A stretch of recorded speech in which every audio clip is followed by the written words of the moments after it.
first I would like to make a couple of points because I heard somebody was bringing up legal arguments, and I think it's quite significant to point out a few comments on what has been said on taking pictures from of houses in the street, or people in the house, people out of the house. I think these are all different situations, and I think we have to clarify a little bit. I think what we are extremely worried about in the first place is the fact that through dual collection of data, also bit of communication were actually intercepted, and especially IP address, MAC address, names, surname. Sometimes, as it happened, as it was reported in France and Germany and also in Italy, some communication regarding medical records and so on and so forth. So these are personal data.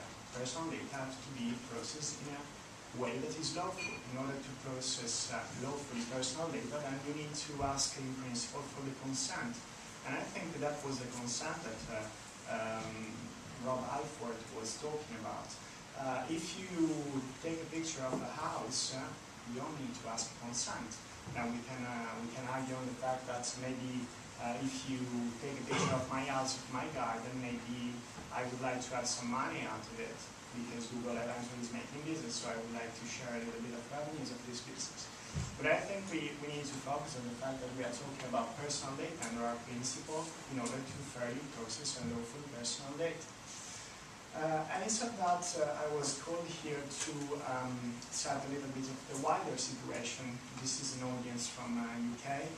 I'm a member of the European Privacy Organization and also board member of the Italian Institute for Privacy. And I'm a lawyer myself, specialized in ICT. So I would like to set a wider situation and also share with you my thought on a slightly bigger problem. It's not just about Google Street View. I think we should start from Google Street View and see a little bit of the broader issue that I would like to share with you to open up the discussion. Some data, before Simon Davies pointed out to some data protection authorities that are actually investigating Google. Yes, that's right. 9 member states have actually acted, mainly through their data protection authorities, to stop Google unlawful collection of data. These are specifically Austria, Belgium, Czech Republic, Denmark, France, Germany, Ireland, Italy, Spain, Switzerland. Some of them has asked Google to freeze this data, as it was pointed out before. Why? In order to proceed with forensic investigation and so on and so forth. Some other of them has asked to the immediate destruction of this data. So I slightly don't completely agree on the fact that it was Google destructing the data. Sometimes it was actually asked, request through legal means to go to destroy it. But let's try to see what's the DPA's Data Protection Authority attitude towards Google. They are concerned, and I think they are right, for the breach of data protection law. They are also pretty annoyed by Google behavior. Why that? Because what happened, both with Google Buzz and also with Google Street View, is a gross data protection violation. Something that also first-year law student could have prevented. But I trust Google as really good lawyer. I know some of them, they are extremely good. And I'm saying it's like, use them. There are 2 possible explanations of this behavior, of what happened. One that everybody tries to share in this moment is Google does not care. But I prefer to say maybe data protection has not been one of the priorities of Google in the last years. And the second one is that what happened is the result of organizational shortfalls. Eventually we have to think that Google is not an experienced player, and it is not extremely structured. I personally think the explanation lies in between these 2 possibilities. I think data protection has not been a great priority in the last years for Google, and also that is a little bit of organizational shortfalls. Anyway, by behaving in this way, Google has clearly become an easy target for its competitors, sometimes too easy target. Actually, I think it has recently become a quite popular sport for big companies to fight each other's on privacy ground.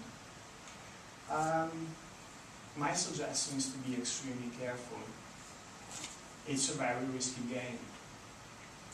Today, the victim is Google. It's an easy target, as I said. Tomorrow, it will be another ICT company. If data protection authorities actually start to dig into global companies' processing of personal data, they will find something, for sure. And here I come to the bigger problem that I mentioned at the beginning.